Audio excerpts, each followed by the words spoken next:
നമുക്കത് ഒരു റാഗി പൗഡറും ആട്ടപ്പൊടിയും വെച്ചിട്ടുള്ള സിമ്പിൾ ആയിട്ടുള്ള ഒരു ചപ്പാത്തി ആട്ടോ. അപ്പൊ നമുക്ക് നേരെ വീഡിയോ.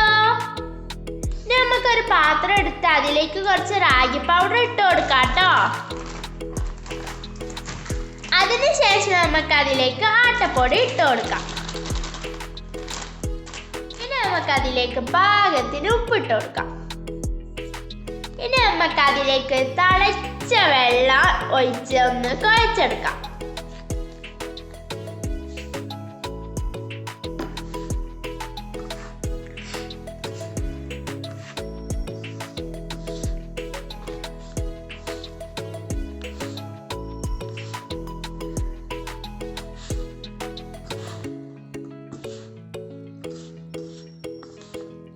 അപ്പൊ നമ്മളെ റാഗി പൗഡർ നമ്മളെ മുതിർന്നവർക്കും കുട്ടികൾക്കും എല്ലാവർക്കും നല്ലതാണ് കേട്ടോ.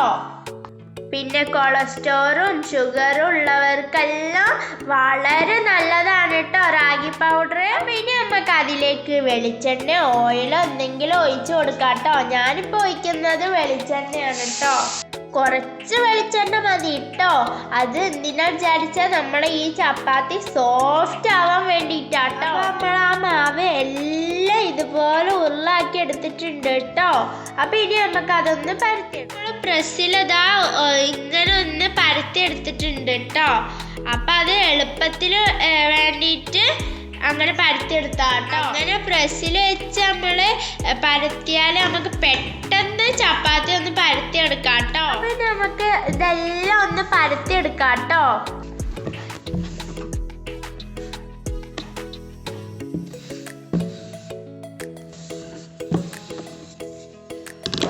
അപ്പൊ നമ്മളെല്ലാം ഉരുളി ഇതുപോലെ പരത്തിയെടുത്തിട്ടുണ്ട് കേട്ടോ. ഇനി നമുക്ക് ഇത് ചുട്ടെടുക്കാം. അപ്പൊ നമ്മളെ ചപ്പാത്തി എല്ലാം ചുട്ടെടുക്കാം കേട്ടോ.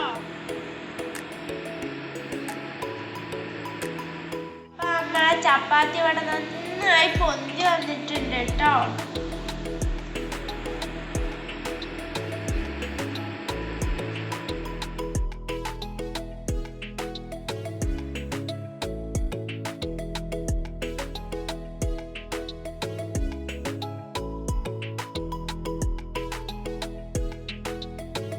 നമ്മളെ ചപ്പാത്തി ഇവിടെ റെഡി ആയിട്ടുണ്ട് കേട്ടോ. അപ്പൊ നമ്മളെ ചപ്പാത്തിയും നല്ല ബീഫ് കറിയും കൂട്ടി ഈ ചപ്പാത്തി തിന്നാനില്ലേ എന്ത് രസറിയോ. അപ്പൊ എല്ലാവരും ഇതൊന്ന് ട്രൈ ചെയ്ത് നോക്കണം കേട്ടോ.